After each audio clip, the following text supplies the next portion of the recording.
ہمارے ہاں جو عوامی سطح کے اوپر جو تصور ہے وہ سنویت کا ہے. کائنات بھی حقیقت ہے، اللہ بھی حقیقت ہے، اس کا جداگانہ وجود ہے، اس کا جداگانہ وجود ہے. عبد اور ہے، معبود اور ہے. عبد اور معبود ایک کیسے ہو سکتے ہیں؟ خالق اور ہے، مخلوق اور ہے، یہ ایک کیسے ہو سکتے؟ تو جو ہمارا طریقت اور شریعت دونوں کا معاملہ ہے وہ اس سنویت پر ہے. یہاں پہ رکیے. الحمدللہ رب العالمین والصلاۃ والسلام علی رسول الامین وعلی آلہ وصحبہ اجمعین، اما بعد. انہوں نے جو ایک تعبیر استعمال کی، شریعت اور طریقت، بظاہر ایک جملہ ہے لیکن یہ اپنے اندر بہت ساری بدعقیدگی لیے ہوئے ہے، اور ڈاکٹر اسرار صاحب کی بہت ساری گمراہیاں اسی جملے سے جنم لیتی ہیں یا اسی اعتقاد سے جنم لیتی ہیں. شریعت اور طریقت یہ اسلام کے ساتھ ساتھ ایک الگ عقیدہ، ایک الگ منہج اور ایک الگ چیزیں وہ شریعت کے نام سے پیش کرتے، وہ طریقت کے نام سے پیش کرتے ہیں.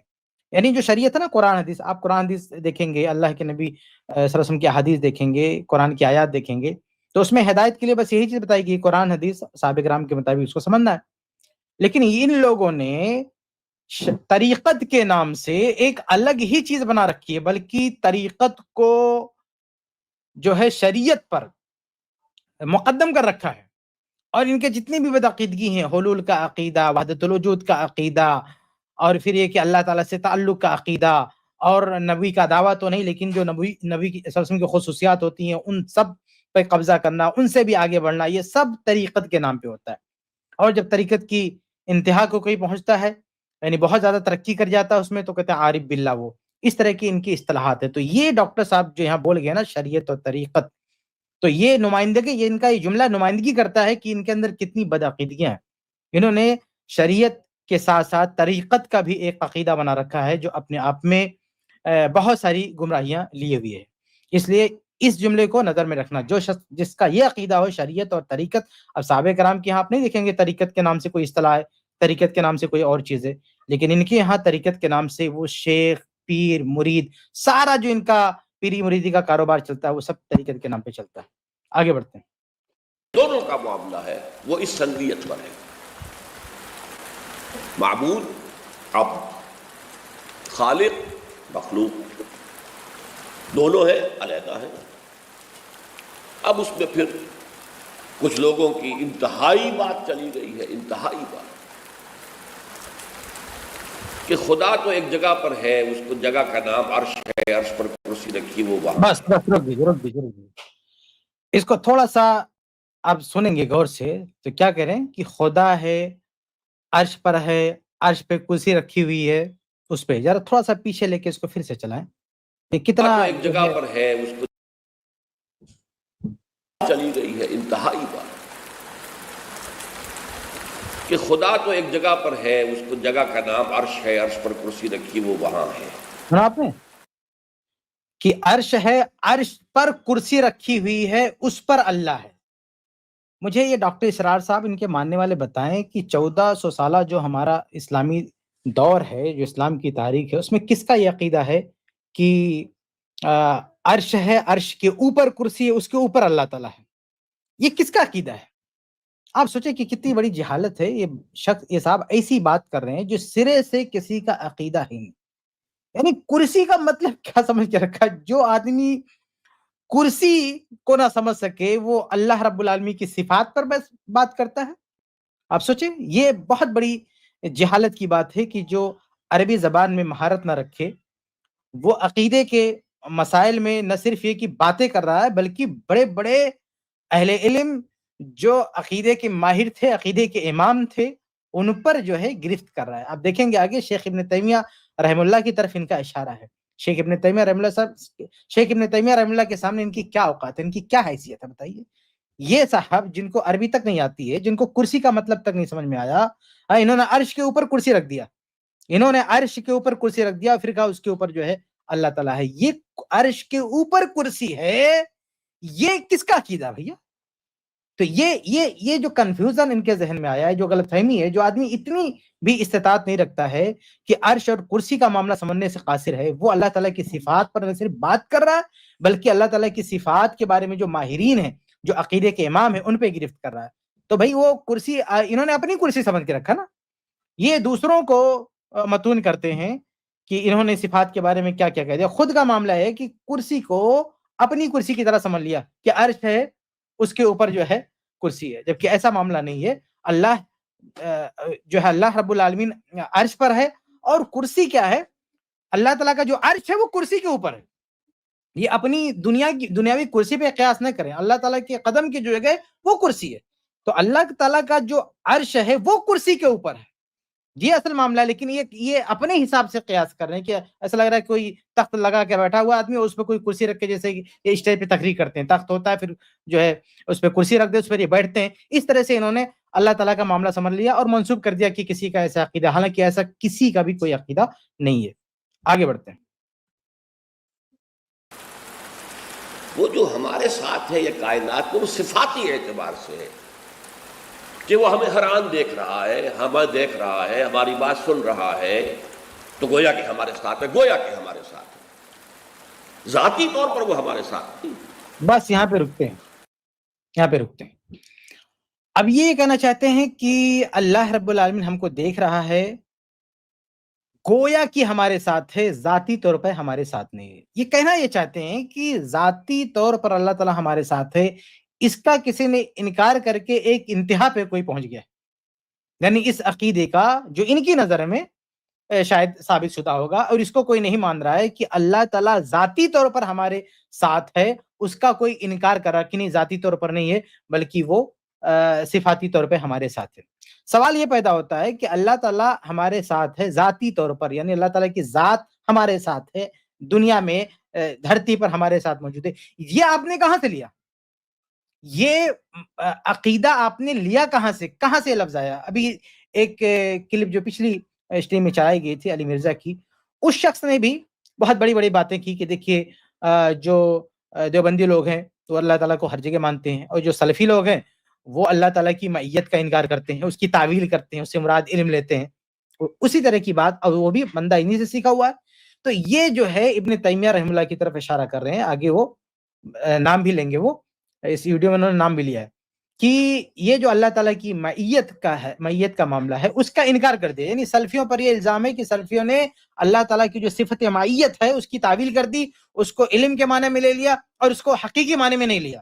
تو اس کے تعلق سے میں آپ کے سامنے واضح کرتا ہوں، بڑے غور سے سنیے یہ معاملہ تاکہ سمجھ میں آئے. کیونکہ ڈاکٹر اسرار، علی مرزا، بہت سارے لوگ یہ بات کہتے ہیں کہ سلفی لوگ کہتے ہیں کہ ہم اللہ تعالیٰ کی صفات کی تعویل نہیں کرتے ہیں، ہم اسے ایمان لاتے ہیں، حقیقت پر عمل کرتے ہیں، لیکن جب بات آتی ہے معیت کی تو اس کی تعویل کر بیٹھتے ہیں، کہتے ہیں اس سے مراد علم ہے. تو اس بات کو سمجھنے کی ضرورت ہے میرے بھائیو. اصل میں ان کے ذہن میں اعتراض اس لیے آتا ہے کیونکہ یہ لوگ دو وجہ سے، کیونکہ ان لوگوں نے معیت کا ایک ایسا مطلب سمجھ رکھا جو مطلب ہے ہی نہیں. معیت کا جو حقیقی معنی انہوں نے سمجھ کے رکھا ہے، معیت کا وہ حقیقی معنی نہیں ہے. انہوں نے معیت کا حقیقی معنی سمجھ لیا ہے کہ ہمارے ساتھ، یعنی بالکل ہمارے بغل میں کوئی ہو، بالکل ہم سے بالکل چپکا ہوا کوئی ہو، اس کا مطلب یہ معیت کا مطلب ہوتا ہے، جبکہ یہ معیت کا مطلب ہرگز نہیں ہوتا. دوسری ان کی غلط فہمی ہے کہ انہوں نے سلفیوں کے بارے میں یہ سمجھ لیا کہ یہ لوگ معیت کو حقیقی معنی میں مراد نہیں لیتے، حالانکہ یہ بات بھی غلط ہے. ابن تیمیہ رحمہ اللہ کی طرف اشارہ کریں، ابن تیمیہ رحمہ اللہ کے بارے میں جھوٹ بولے سراسر. حالانکہ ابن تیمیہ رحمہ اللہ کا عقیدہ کیا ہے میں آپ کے سامنے بتا دیتا ہوں. معیت کے بارے میں ابن تیمیہ رحمہ اللہ نے بہت ہی واضح طور پر کہا کہ ہم معیت کو حقیقی معنی میں لیتے ہیں، ہم معیت کی کوئی تعویل نہیں کرتے ہیں. چنانچہ ان کی بہت ساری کتابوں میں العقیدۃ الواسطیہ پڑھ لیں، ابن تیمیہ رحمہ اللہ کی بہت ساری کتابوں میں جہاں انہوں نے عقیدے پر بات کی، صفات پر بات کی، اس کو واضح کیا ہے کہ ہم معیت کی کوئی تعویل نہیں کرتے، اس کو اس کے حقیقی معنی میں مراد لیتے. لیکن اس سے پہلے ابن تیمیہ رحمہ اللہ کی عبارت پیش کرنے سے پہلے میں واضح کر دوں کہ معیت کا حقیقی معنی اصل میں ہوتا کیا. معیت کا حقیقی معنی وہ نہیں ہوتا جو انہوں نے سمجھ کے رکھا، ایسا کسی لغت میں کہیں پر بھی موجود نہیں ہے. یہ سمجھ کے رکھے کہ اگر کہیں کہ فلاں آدمی ہمارے ساتھ ہے، اس کا حقیقی معنی ہوتا ہے کہ ہمارے بغل میں بیٹھا ہوا ہے.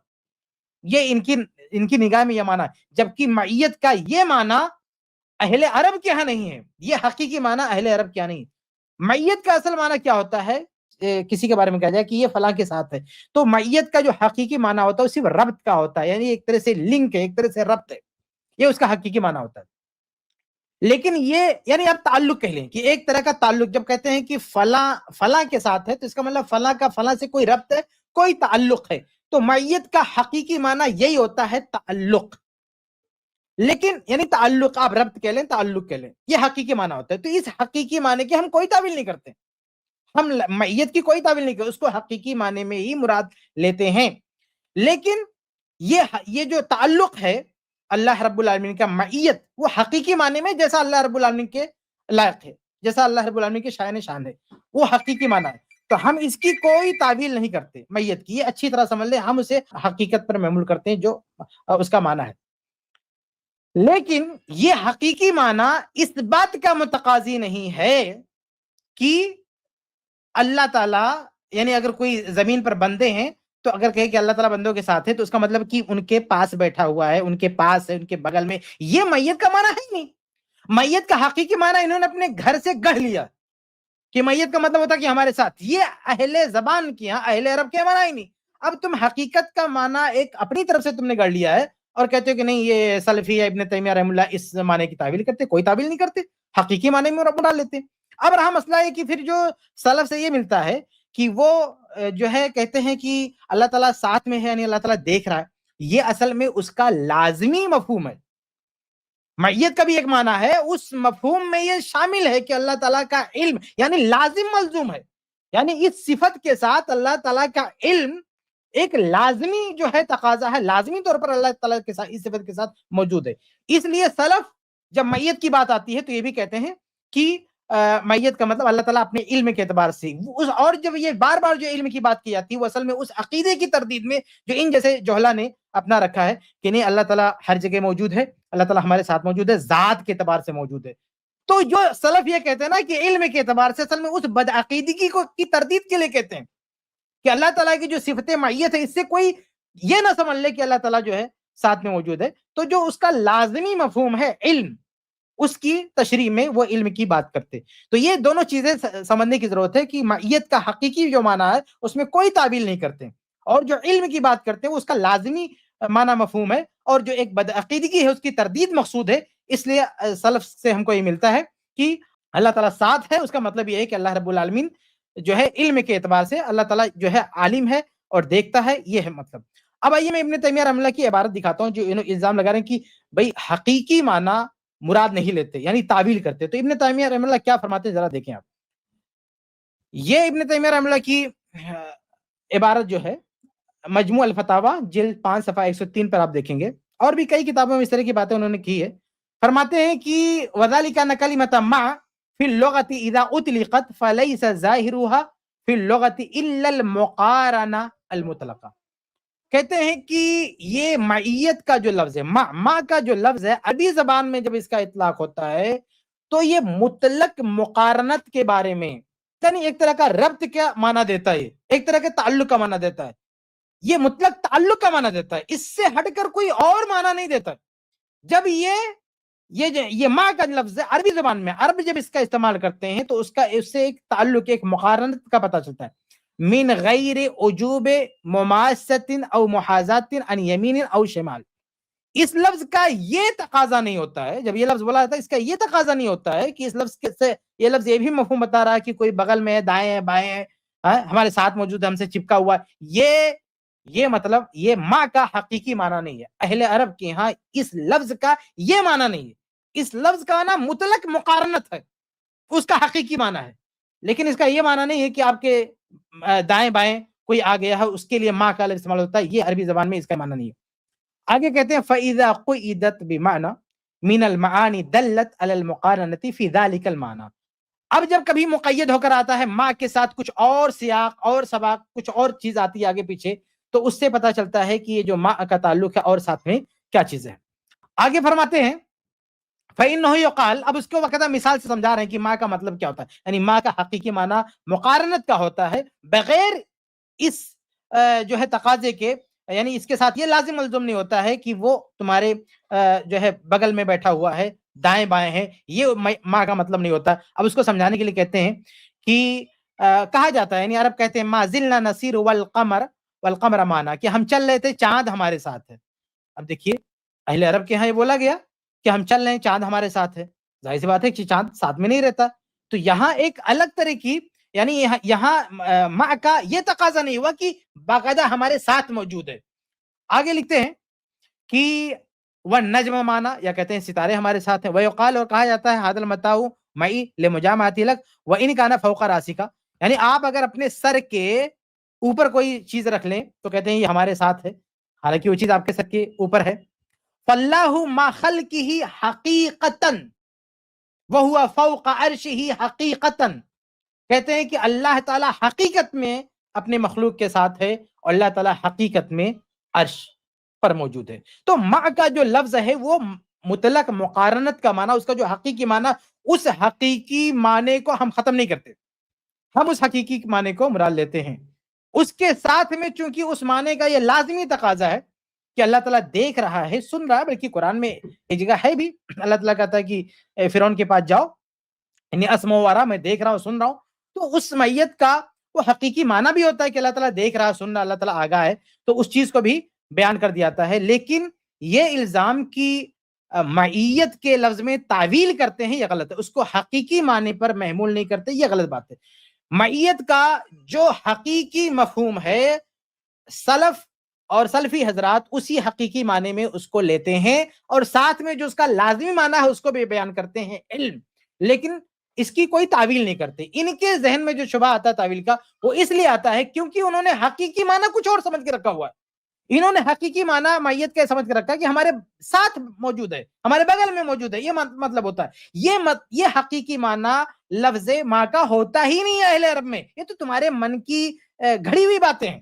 تو تم نے جو کسی لفظ کا حقیقی معنی سمجھ کر رکھا، اس سے کوئی مطلب، اس سے کوئی معاملہ حل ہونے والا نہیں. آپ اہل عرب کے یہاں سے دکھاؤ، آپ جو ہے عربی زبان کے حوالے سے، اشعار کے حوالے سے یہ ثابت کرو کہ میت کا مطلب ہوتا ہے کہ ذاتی طور پر ہمارے ساتھ موجود ہے، یعنی اس کی ذات ہمارے ساتھ موجود ہے. یہ معنی ہے ہی نہیں میت کا. اس لیے یہ کہنا کہ ابن تیمیہ رحمہ اللہ نے اس کا انکار کر دیا کہ بس وہ ہم ذاتی طور پر ہمارے ساتھ نہیں ہے، یہ غلط بات ہے، یہ سراسر الزام ہے. اس کا پہلے ثبوت دے دو، پھر الزام لگانا کہ انکار کر دیا، بالکل نہیں. اور ہزاروں ثبوت، بے شمار دلائل موجود ہے اللہ تعالیٰ کی صفت علو کے لیے، کہ اللہ تعالیٰ جو ہے عالی ہے، اللہ تعالیٰ بلند ہے، اللہ تعالیٰ آسمان پر ہے، اللہ تعالیٰ اوپر ہے. بے شمار جو ہے آیات ہیں، احادیث ہیں، اتنے سارے حقائق ہیں. اس پر ایمان لانے کے بجائے یہ اپنی من گھڑت بات جو ان کے گھر کی گڑی ہوئی ہے کہ وہ معیت کا ایک من گھڑت معنی لیا، اور پھر کہا کہ اس سے یہ ثابت ہوتا ہے کہ یہاں ہمارے ساتھ اللہ موجود ہے، اور اس کا ابن تیمیہ رحمہ اللہ معاذ اللہ انکار کر رہے ہیں. بالکل نہیں. تو خلاصہ یہ ہے کہ معیت کا جو حقیقی معنی ہے، ابن تیمیہ رحمہ اللہ بالکل اس کا انکار نہیں کریں. ان کی عبارت میں صاف طور پر موجود ہے کہ اللہ تعالیٰ حقیقی معنی میں، اللہ کی جو معیت ہے وہ حقیقی معنی میں ہے، اور ساتھ میں جو لازمی معنی ہے علم کا، اس کو بھی بیان کیا جاتا ہے. آگے بڑھتے ہیں. یہ ایک انتہائی شکل ہے، اور اس میں امت کی ایک بڑی عظیم شخصیت امام ابن تیمیہ رحمۃ اللہ علیہ، اب ان کے بارے میں آتا ہے. ایک منٹ. اب دیکھیے یہ جو کچھ بیان کر رہے تھے نا، اصل میں اشارہ ابن تیمیہ رحمہ اللہ کی طرف تھا کہ وہ اس کا انکار کرتے ہیں، اور پھر ابھی ایک واقعہ آگے پیش کرنے والے ہیں، میں اس کی طرف بھی انشاءاللہ وضاحت کروں گا. لیکن میں پھر دہرا دیتا ہوں کہ یہ وہ صاحب ہیں جو اتنی بڑی جرأت، آپ بتائیے، کہ جو عربی زبان کی نزاکتوں سے ناواقف ہیں، جن کو عربی زبان نہیں آتی ہے، جو باقاعدہ انہوں نے علم دین حاصل نہیں کیا ہے، اور اتنی بڑی جرأت کہ ابن تیمیہ رحمہ اللہ کو آنکھ دکھا رہے ہیں، ان کی آہیں اصلاح کرنے کے لیے. لا حول ولا قوت الا باللہ. تو شرم آنی چاہیے. ابھی دیکھیں تھوڑی دیر پہلے کتنا بڑا چٹکلا، مطلب کتنی عجیب و غریب بات کی کہ اللہ تعالیٰ عرش کے اوپر کرسی ہے، اس کے اوپر جو ہے اللہ تعالیٰ، جو دنیا میں کوئی بھی اس کا قائل نہیں. اس طرح کی جو ہے بیکار قسم کی باتیں کرنے والے، اس سے آپ پتہ لگا سکتے ہیں ان کا مبلغ علم کیا ہے، ان کا مطالعہ کیا ہے، ان کی معلومات کیا ہے. جس کی اس قدر سطحی معلومات ہوں، وہ آدمی ابن تیمیہ رحمہ اللہ جو علم کا سمندر ہے، اس پر جو ہے انگلی اٹھا رہے ہیں. دیکھیے کیا کہتے ہیں. آگے بڑھتے ہیں. شخصیت امام ابن تیمیہ رحمۃ اللہ علیہ، ان کے بارے میں آتا ہے کہ اس حد تک پہنچ گئے کہ وہ جو اللہ کے نزول کا ذکر کر رہے تھے، حدیث میں آتا ہے کہ اللہ تعالیٰ رات کے آخری لمحات میں سمائے دنیا تک نزول فرماتا ہے. اور پھر ایک پکار ہوتی ہے، حل من سائل فاعطیہ، ہے کوئی مانگنے والا کہ میں اسے دوں؟ سارے انٹا غفیر سو رہے ہیں یا کوئی کھڑا ہے میری جناب میں اور مانگ رہا ہے مجھ سے کچھ؟ ٹھنڈی ہوا ہے، صبح کا وقت ہے، نیند آ رہی ہے، ہوا نسیم سحری لوریاں دے سو رہے ہیں۔ حل من سائلین، ہے کوئی مانگنے والا فاعطیہ، ہوا اسے دوں۔ حل من مستغفر فاغفر لہ، ہے کوئی استغفار کرنے والا کہ میں اسے معاف کر دوں، بخش دوں۔ اب اس پر گفتگو کرتے ہوئے اللہ کا نزول کیسے ہوتا ہے، وہ ممبر پر کھڑے ہوئے اترے، ایک سیڑھی اترے، اس طرح اترتا ہے۔ یہ بڑی رک جائے دیکھیں کتنا بڑا جھوٹ ہے، کتنا بڑا مکر ہے، کتنا بڑا فراڈ ہے کہ ایک من گھڑت بات کو، ایک جھوٹی بات کو کتنے اعتماد سے یہ شخص ابن تیمیہ رحمہ اللہ کی طرف منسوب کر رہا ہے۔ معاذ اللہ کہ ابن تیمیہ رحمہ اللہ ممبر سے اترے اور کہتے ہیں کہ اللہ تعالیٰ ایسے نزول کرتا ہے۔ استغفر اللہ، مطلب شرم آنی چاہیے اس شخص کو، اللہ اسے معاف کرے کہ اتنی بڑی جرات ابن تیمیہ رحمہ اللہ کی تعالیٰ سے، اس قدر جھوٹی بات، جس بات کے جھوٹے جو جھوٹی بات بالکل واضح کی جا چکی ہے۔ ایسا بھی نہیں کہ اس بندے کو یہ جھوٹ بات کسی نے بولا تو اس کی گرفت نہیں ہوئی۔ اصل میں یہ جھوٹی بات کس نے پھیلائی ہے؟ یہ ابن بطوطہ نے پھیلائی ہے۔ ابن بطوطہ جو سیاح تھا، وہ خود جھوٹا تھا، اور اس نے یہ بات جو ہے، یہ گپ اس نے ہانکی ہے کہ میں کہیں گیا تو ابن تیمیہ تقریر کر رہے تھے، تو ابن تیمیہ نے کہا کہ ایسے اللہ تعالیٰ نزول، جیسے میں ممبر سے اترتا ہوں ایسے اللہ تعالیٰ نزول کرتا ہے۔ یہ گپ کس نے پھینکی؟ یہ ابن بطوطہ نے ایک گپ بازی کی، اور اس کی تردید بھی کی گئی۔ ابھی میں بھی آپ کے سامنے بتاتا ہوں کہ کس طرح سے وہ گپ بازی ہے۔ سب سے پہلے تو میں آپ کو بتا دوں کہ یہ جھوٹی بات ہے، ابن بطوطہ نے جھوٹ بولا۔ اس سے پہلے میں آپ کو بتا دوں کہ ابن تیمیہ رحمہ اللہ کا عقیدہ کہاں؟ ابن تیمیہ رحمہ اللہ کا عقیدہ ابن بطوطہ بتائے گا اور جھوٹا بتائے گا؟ ابن تیمیہ رحمہ اللہ کا عقیدہ ان کی کتابیں بتا رہی ہیں، ابن تیمیہ رحمہ اللہ کا عقیدہ ان کے تلامذہ بتا رہے ہیں، ابن تیمیہ رحمہ اللہ کا عقیدہ اس وقت کے علماء بتا رہے ہیں، ابن تیمیہ رحمہ اللہ کا عقیدہ خود ان کی زبانی، یہ ان کی کتاب، یہ نزول کی بات کریں نا، ابن تیمیہ رحمہ اللہ نے حدیث نزول کی پوری شرح لکھ رکھی ہے، ان کی باقاعدہ کتاب ہے، اسی پر کتاب ہے، چنانچہ ان کی کتاب ہے شرح حدیث نزول، صفحہ نمبر 66، اس پہ ابن تیمیہ رحمہ اللہ لکھتے ہیں، فرماتے ہیں کہ وَلَيْسَ نُزُولُهُ كَنُزُولِ أَجْسَامِ بَنِي آدم مِنَ السَّطْحِ إِلَى الْأَرْضِ، کہ اللہ تعالیٰ کا نزول جو انسان چھت سے نیچے اترتا ہے، اونچائی سے نیچے اترتا ہے، اس طرح سے اللہ تعالیٰ کا نزول نہیں ہے۔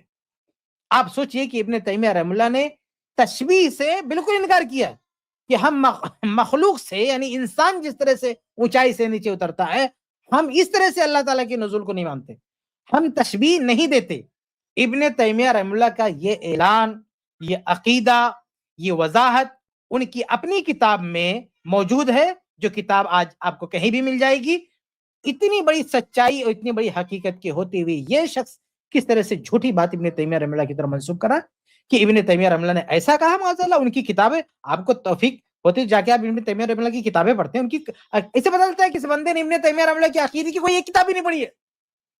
سچ مانیے کہ عقیدے پر ابن تیمیہ رحمہ اللہ کی جتنی کتابیں ہیں، جتنے رسالے ہیں، اگر کوئی ایک رسالہ پڑھ لے کوئی بندہ، ابن تیمیہ رحمہ اللہ کی صرف ایک کتاب پڑھ لے، وہ کبھی بھی ایسی جھوٹ بات پر جو ہے ایمان نہیں لا سکتا، ایسی جھوٹی بات پر یقین نہیں کر سکتا جس جھوٹی بات کو یہ شخص جو ہے بڑے دھڑلے سے اور بڑی ڈھڑائی سے پیش کر رہا ہے، بغیر کسی شرم اور حیا کے ابن تیمیہ رحمہ اللہ پر جھوٹ بول رہا ہے۔ اب ابن تیمیہ رحمہ اللہ کے تعلق سے جو ابن بطوطہ نے جو گپ بازی کیا، میں اس کی حقیقت بھی آپ کے سامنے بیان کر دیتا ہوں۔ دیکھیں، ابن تیمیہ رحمہ اللہ دمشق میں جمعرات کے دن رمضان میں 9 تاریخ کو 726 ہجری میں جو ہے ابن بطوطہ جو ہے یہ دمشق میں جہاں ابن تیمیہ رحمہ اللہ تھے وہاں یہ کب پہنچا تھا؟ ابن بطوطہ نے خود لکھا ہے کہ وہ ابن تیمیہ رحمہ اللہ کے علاقے میں کب گیا، یہ کسی اور نے نہیں۔ ابن بطوطہ کا جو سفر نامہ ہے اس میں ابن بطوطہ نے خود لکھ رکھا ہے کہ وہ 726 ہجری میں جو ہے 9 تاریخ کو رمضان میں وہ دمشق گیا۔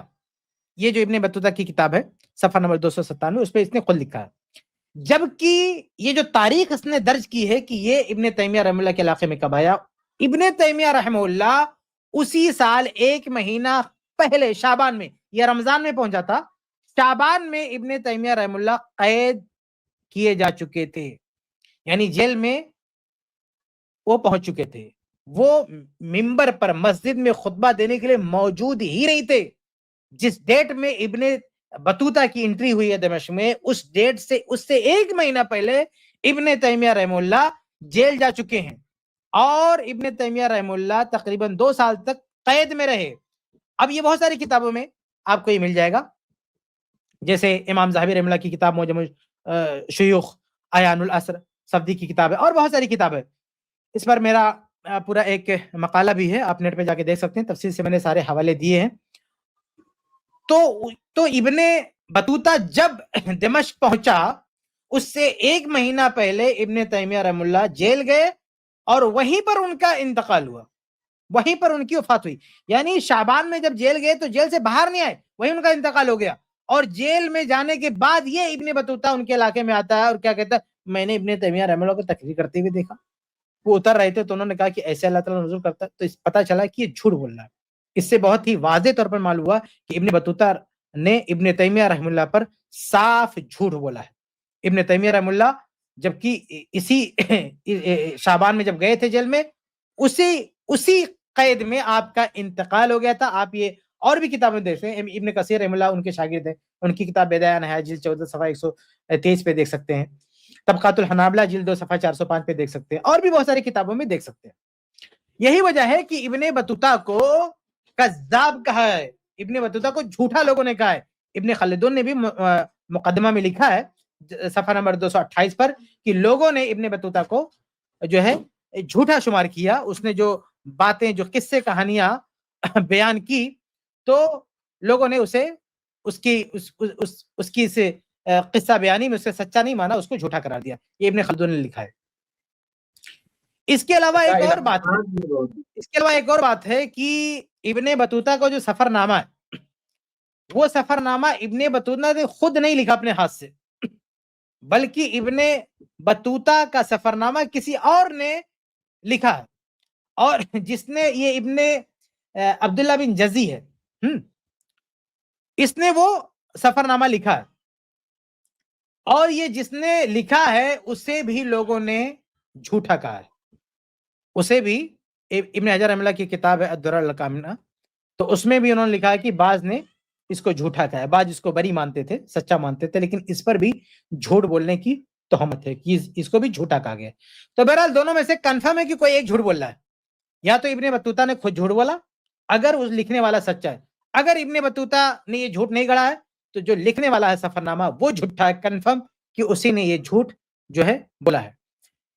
اس کے علاوہ ابن بطوطہ کے علاوہ ایک اور شخص نے بھی یہ گپ اڑائی تھی، لیکن حقیقت میں ابن بطوطہ کا یہ جو سفرنامہ ہے یہ ان لوگوں کا بڑا مرجع ہے.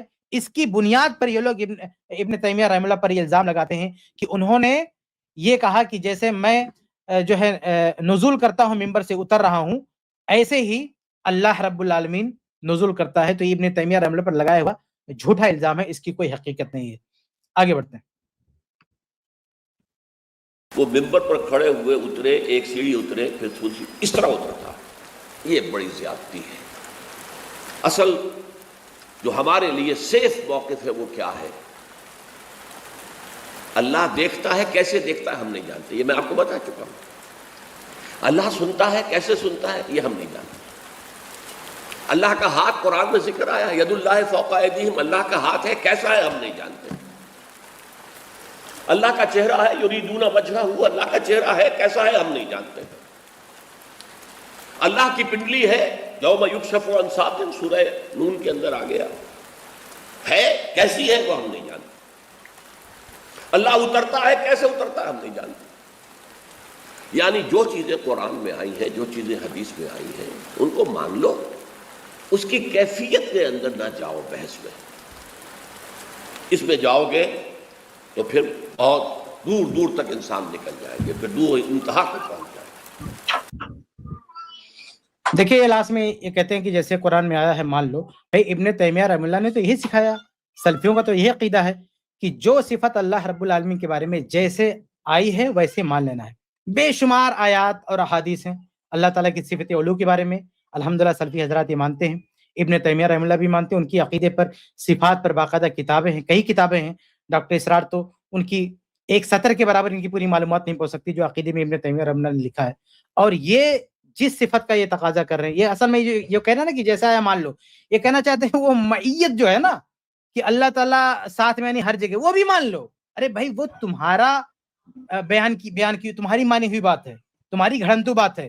وہ اہل عربی زبان میں اس معیت کا وہ مطلب نہیں جو آپ سمجھنا چاہتے ہو. تو یہ جو شریعت کے ساتھ ساتھ طریقت کے نام پر جو وحدت الوجود اور حلول اور جو دنیا بھر کے خرافاتی عقیدہ یہ رکھتے ہیں, اس عقیدے کے لیے اصل میں یہ جو ہے بنیاد فراہم کرتے ہیں کہ اللہ تعالیٰ ہمارے ساتھ ہے, اللہ تعالیٰ ہر جگہ ہے, ہر جگہ موجود ہے. پھر وہ سکھا کے اس بنیاد پر سب کو یہ بدعقیدگی سکھاتے ہیں اور یہ کہتے ہیں ایسے ہی قرآن میں آیا ہے مان لو. نہیں, معیت کا عقیدہ جو آپ مان رہے ہیں وہ قرآن میں نہیں آیا ہوا ہے. معیت کا جو حقیقی معنی ہے الحمدللہ ابن تیمیہ رحمہ اللہ مانتے اس حقیقی معنی کو, پوری سلفی جماعت اس مفہوم کو مانتی ہے. لیکن آپ نے جو مفہوم میت کے لیا وہ مفہوم آپ کے گھر کا گڑا ہوا ہے. اہل عرب اس مفہوم کو نہیں, عربی زبان میں اس کا کوئی نام و نشان نہیں ہے.